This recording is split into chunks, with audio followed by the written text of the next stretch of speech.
Hi. The film I will be talking about today is Coal Miner's Daughter. This film was released in 1980 and was directed by Michael Apted. This film stars Sissy Spacek, Tommy Lee Jones, Beverly DeAngelo, Levon Helm, and Phyllis Bowens. This is without a doubt, to me, the best musical biopic I have ever seen. And I say musical biopic because that genre in and of itself is so hard to do. Think about Walk the Line with Joaquin Phoenix and Reese Witherspoon. I know she won the Oscar. I know it got good reviews when it came out. That film was a slave to all those cringy cliches that this movie manages to avoid beautifully.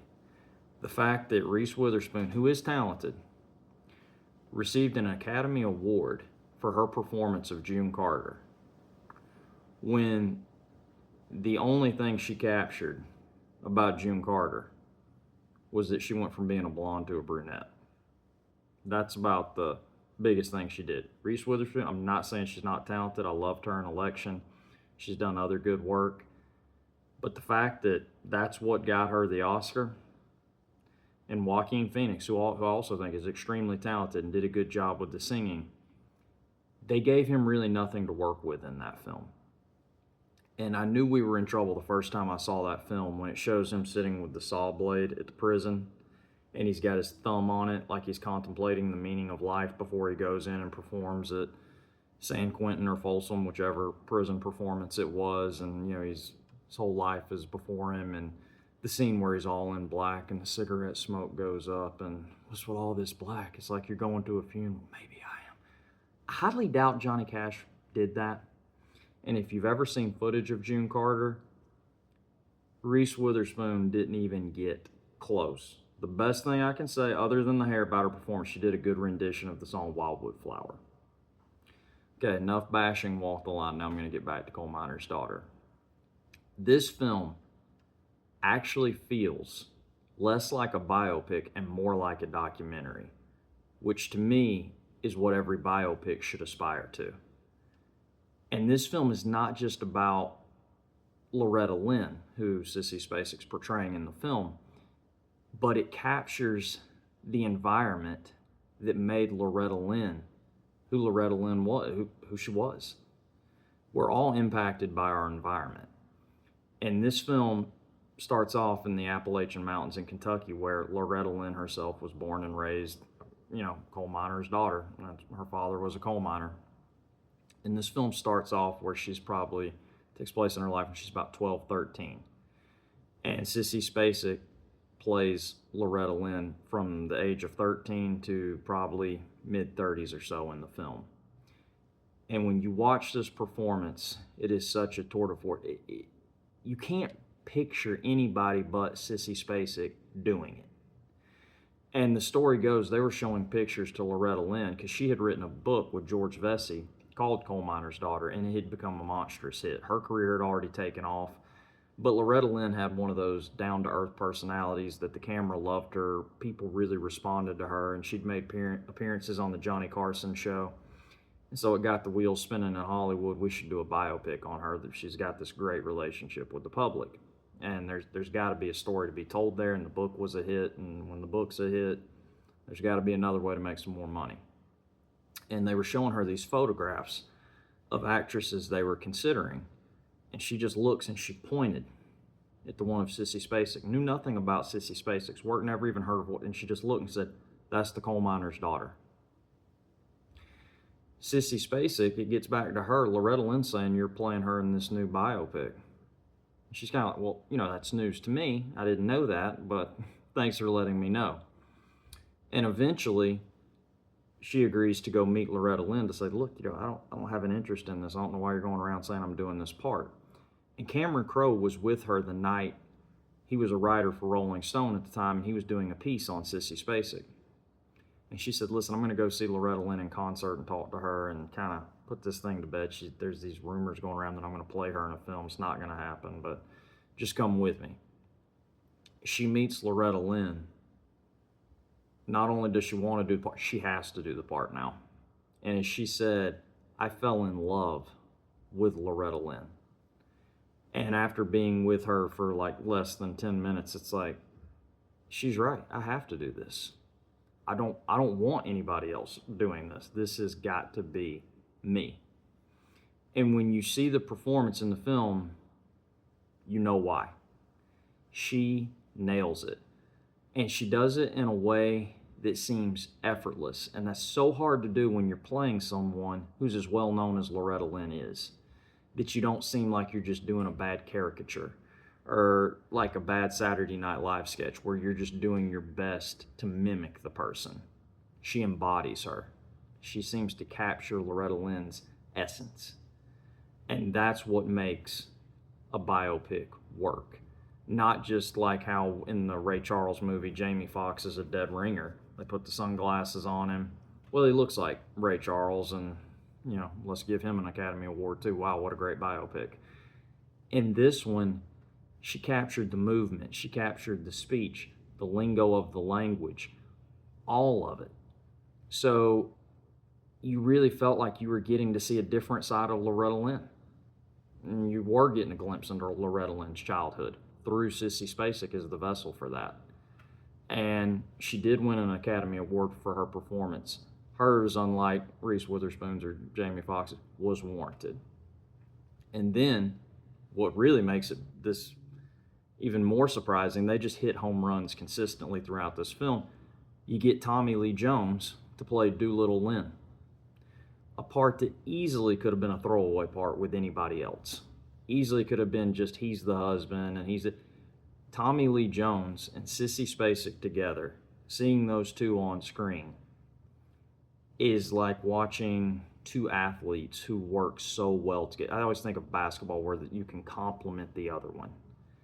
And that's what this film is. Both two are from Texas. So Southern culture, even though they're not from Appalachia, that Southern ethos and that world was not unfamiliar to them. And it provided an authenticity to the performances as well. And in this film, her father, who's played beautifully by Levon Helm, first acting job, Tommy Lee Jones got it for him.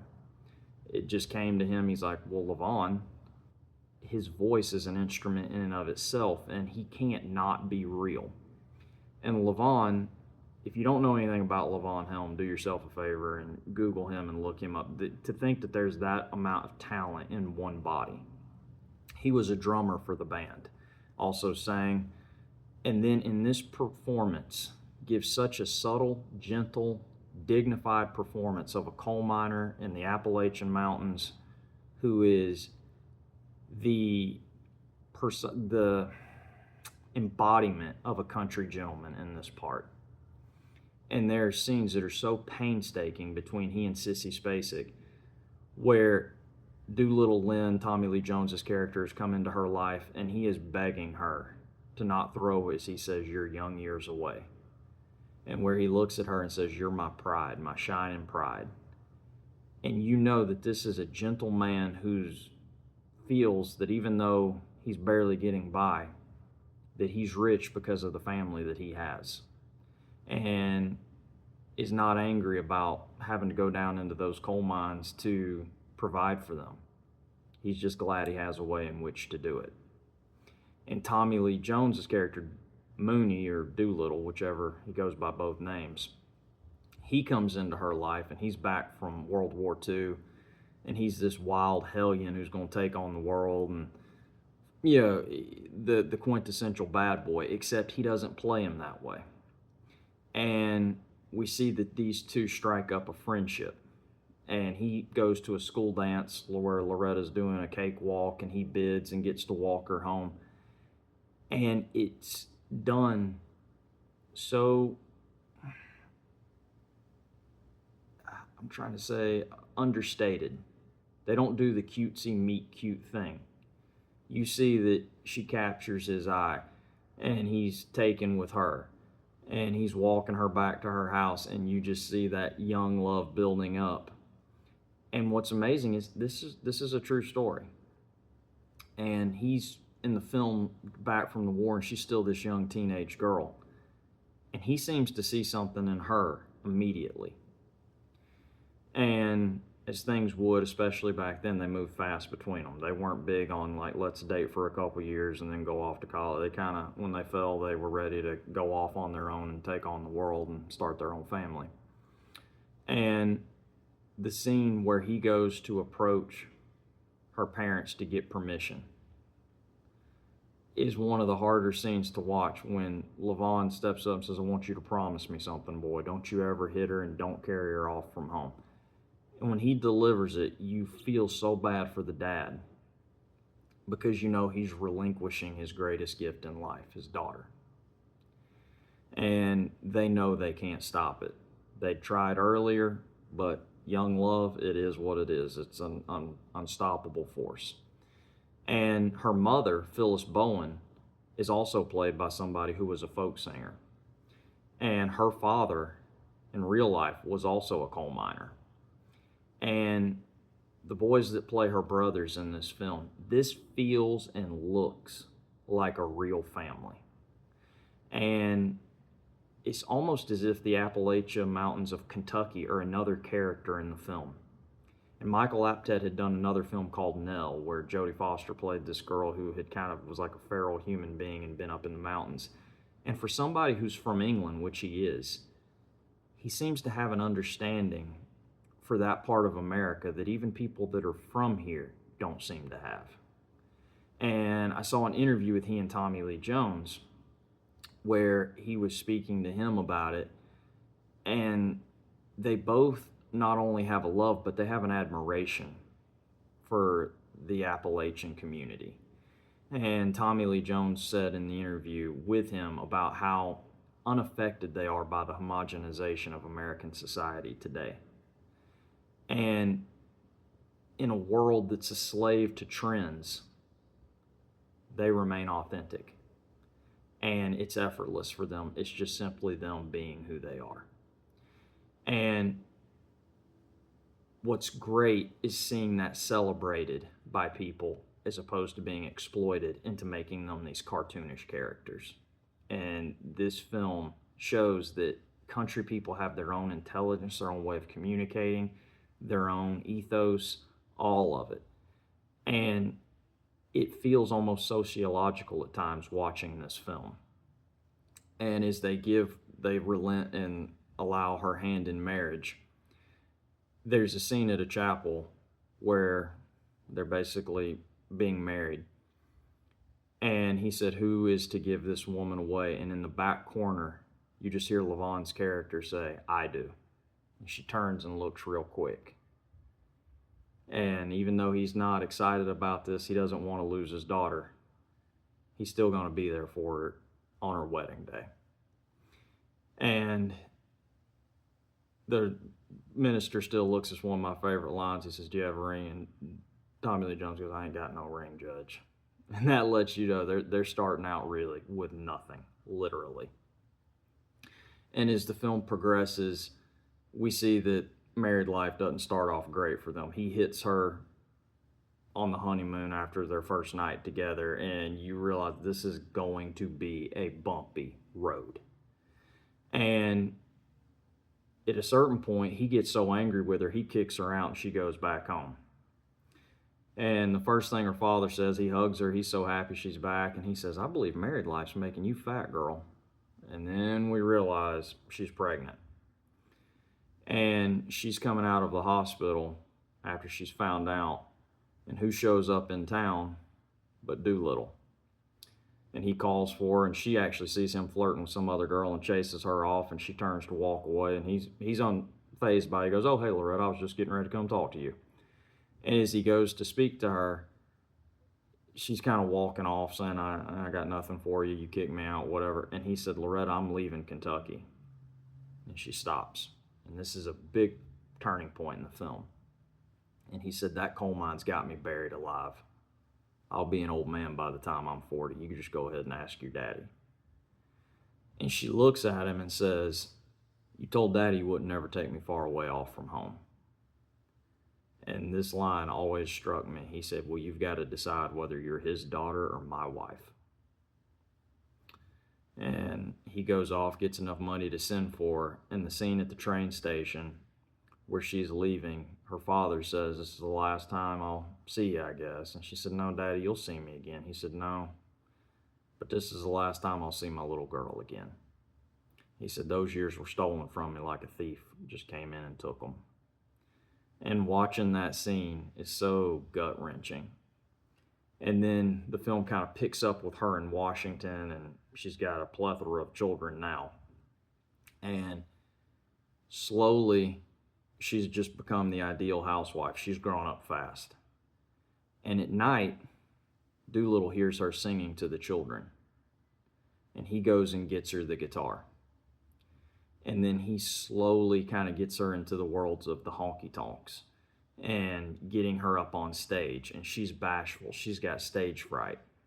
But he is her biggest supporter. He believes in her, not just in a way of, you're my wife, and not in just, oh, a sweet, I want to encourage you. He knows she's got talent.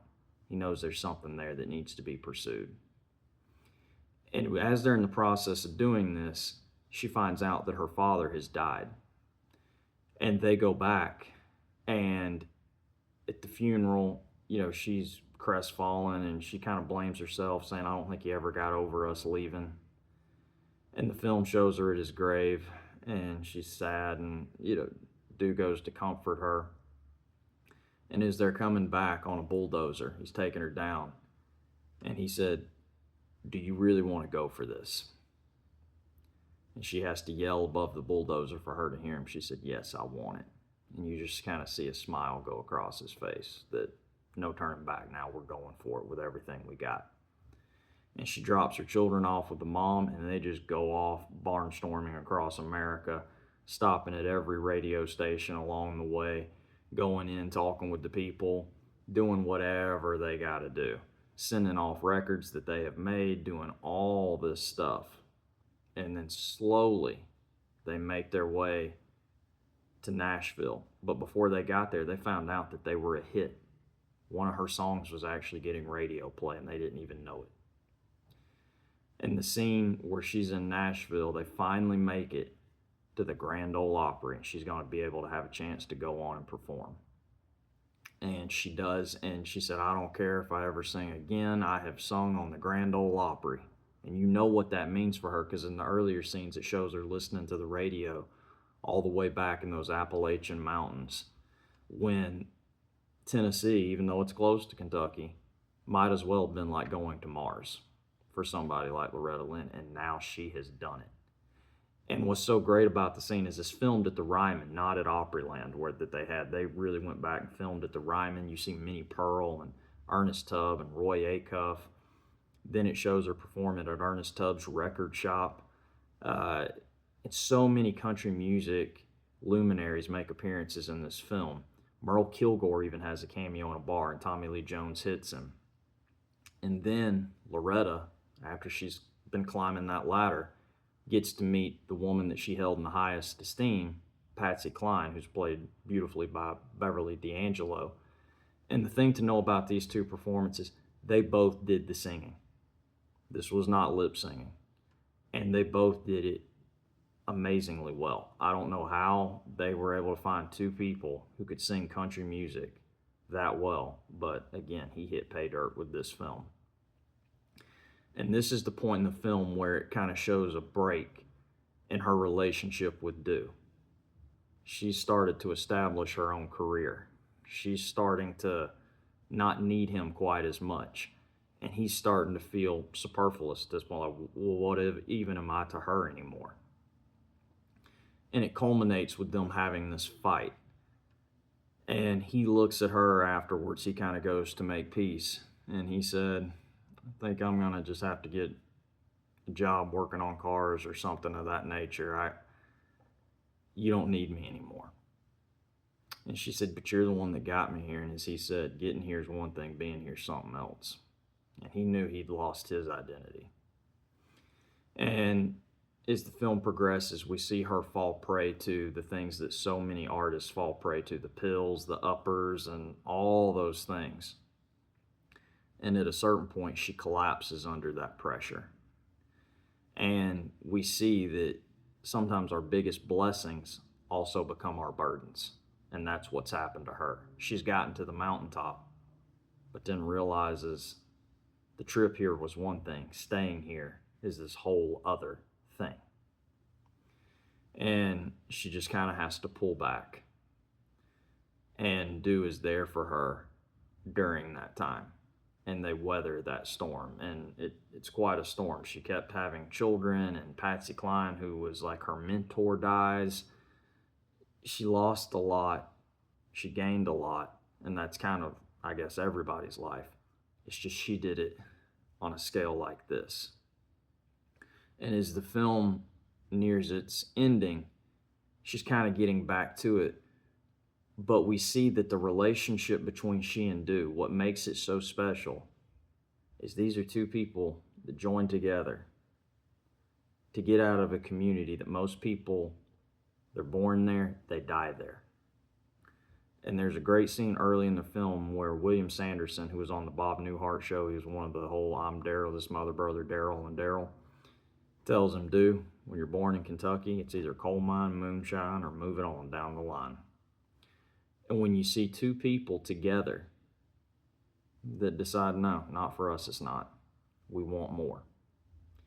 And it really is a Horatio Alger kind of story of somebody deciding to go for it. And it does it in a way that's not hokey, that doesn't do the cliche exposition where it's like, you've had this many hit records, how could you think you're down and out? You were number one for 5 years. You did that, where they just give the person's resume for them to let you know and all that.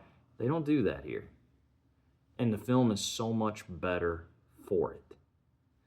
And as I said earlier, a biopic is hard to do and hard to do well.